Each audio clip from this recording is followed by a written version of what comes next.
Et partons tout de suite pour un endroit des plus romantiques, le golfe du Morbihan, littéralement la petite mer qui compte des dizaines d'îles.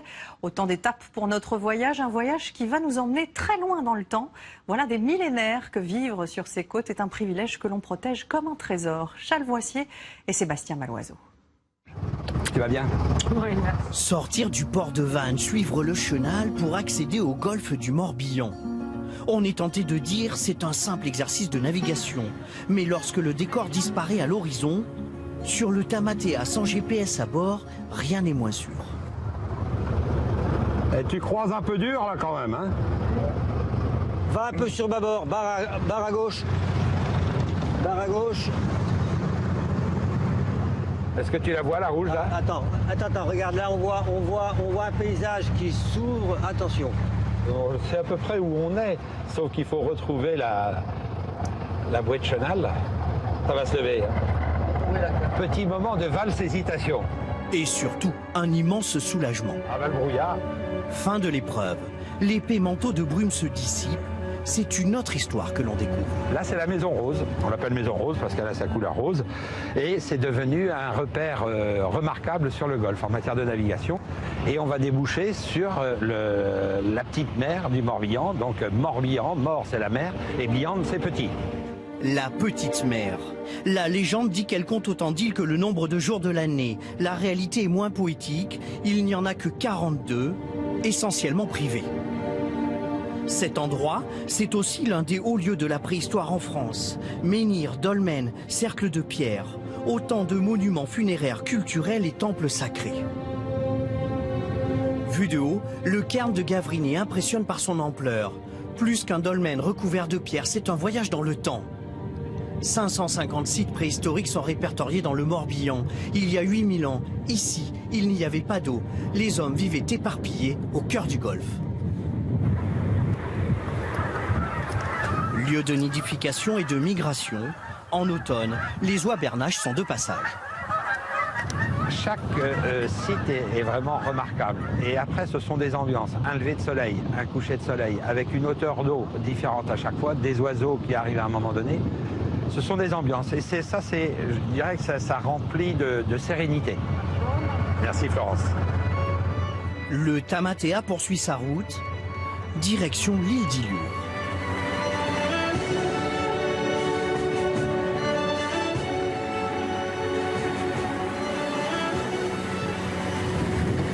Bonjour, bienvenue. Allez, je vous embarque. Pour fouler la plage de l'île, il faut se débrouiller. À Ilure, en fait, il n'y a pas de cale, il n'y a pas de ponton, donc on débarque sur la plage avec son annexe. Ça se mérite un peu. On peut venir en kayak, en petit bateau, en voilier. 15 000 personnes viennent ici chaque année. L'impact du tourisme est presque inexistant. En 2008, le Conservatoire du littoral a racheté l'île. C'est parti pour débarquer. C'est la seule du golfe du Morbihan entièrement publique, gérée par l'État. Voilà, donc là on arrive sur la grande plage. Du coup on va se diriger vers le petit village qui est resté un petit peu dans son jus historique. Il y a un petit chemin de 200 mètres à faire. Faut imaginer que fin 19e siècle, il y avait à peu près 25-30 personnes qui vivaient ici en permanence, donc en quasi totale autarcie. Essentiellement d'agriculture, donc on est sur 40 hectares. C'est la 4e plus grosse site du golfe du Morbihan. Il faut savoir qu'à l'époque, toutes les îles et les portions du golfe étaient au vent. Inhabité depuis 1960, Ilure est aujourd'hui un outil pédagogique pour sensibiliser le public à l'environnement. Plutôt que de tirer un câble électrique depuis le continent ou de faire marcher un groupe électrogène au gasoil, de créer notre propre électricité, donc de produire notre électricité par une centrale photovoltaïque. Donc on a 70 mètres carrés de panneaux solaires. Donc pareil, plutôt que de tirer des canalisations depuis le continent, on produit notre eau potable. Donc on a un puits d'eau douce.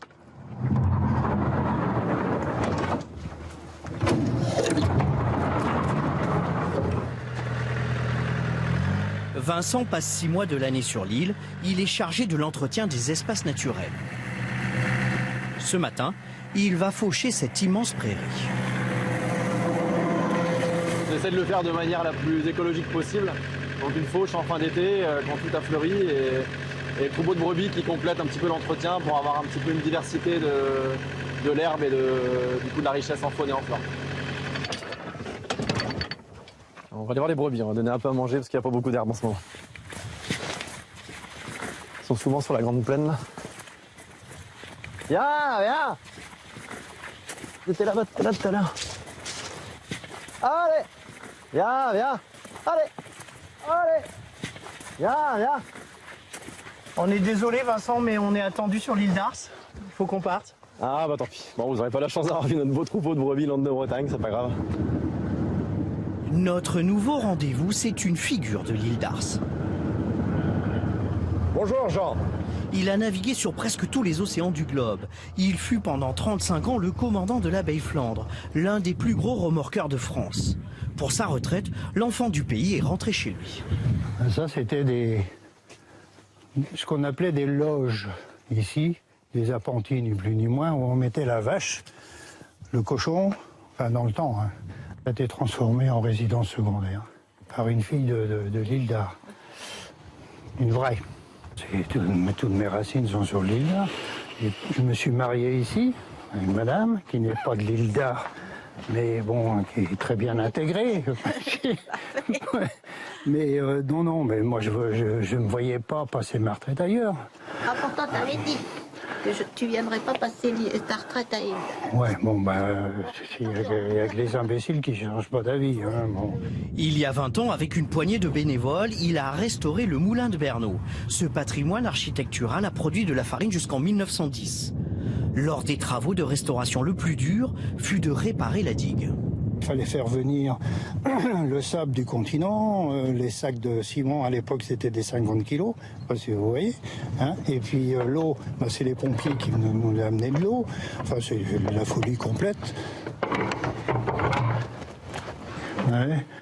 La digue est aux 3/4 détruite, on a refait toute la digue. Oh, il fallait être fada, oui. On m'a traité de fou d'ailleurs, enfin bon. Je laisserai un petit peu quelques souvenirs sur l'île, mon empreinte, voilà. Oh je l'adore, moi, cette île. J'irai pas ailleurs. Hein. Il ne reste que 2 moulins amarrés en France. Mais l'ambassadrice des lieux, celle qui est connue dans le monde entier, c'est elle. Hervé, tu te gardes tout là.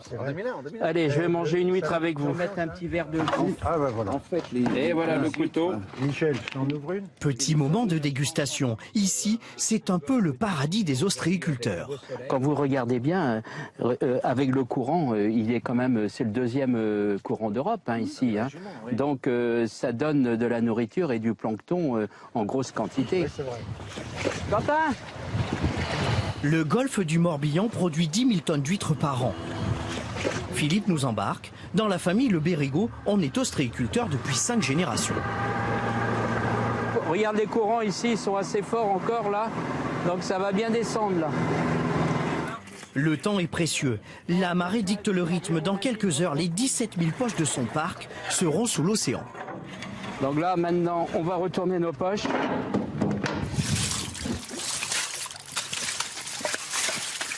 Ça, c'est de l'huître creuse qui a 3 ans par rapport à la naissance.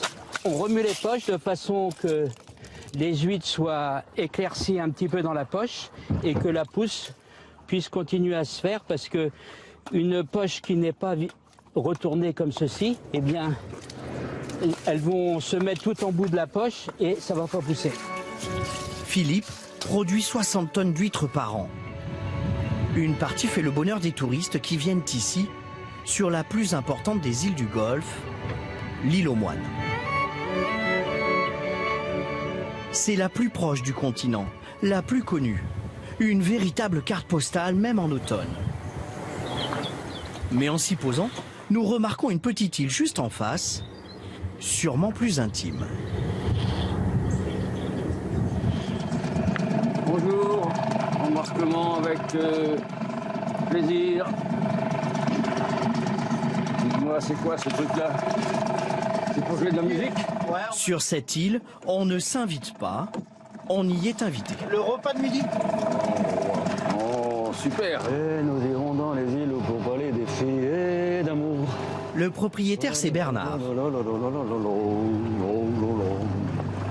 Depuis 7 générations, ce rocher de 3 hectares appartient à sa famille. Bienvenue à Cressig.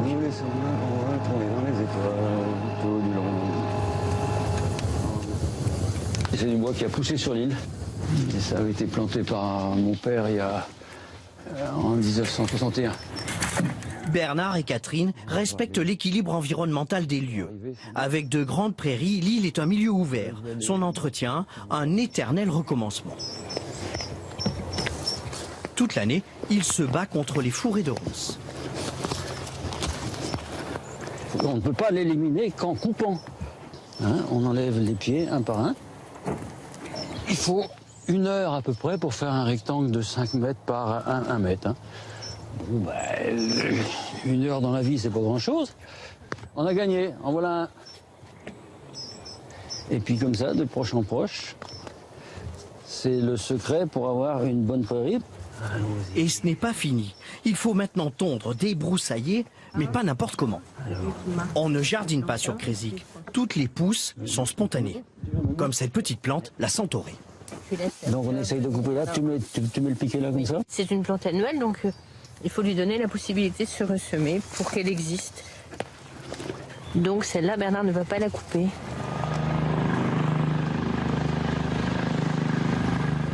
L'ouverture des milieux, c'est favoriser la biodiversité. Si on ne le maintient pas ouvert, eh bien, il se referme en 2 ans. En 2 ans, ça redevient un fourré, presque impénétrable, et en 3 ans, c'est complètement impénétrable. Vous l'aimez cette terre? Ah ben, bien sûr, bien sûr. La terre de mon père, la terre de ma mère, en l'occurrence c'était ma mère, la terre de mes ancêtres finalement. Nous laissons Catherine et Bernard seuls sur leur île. C'est la fin de notre voyage. Cet espace naturel authentique, on le doit à tous ceux qui le préservent, le partagent. Depuis 1997, le golfe du Morbihan appartient au club très fermé des plus belles baies du monde, une association qui regroupe entre autres la baie d'Along, de San Francisco ou encore celle du Mont Saint-Michel.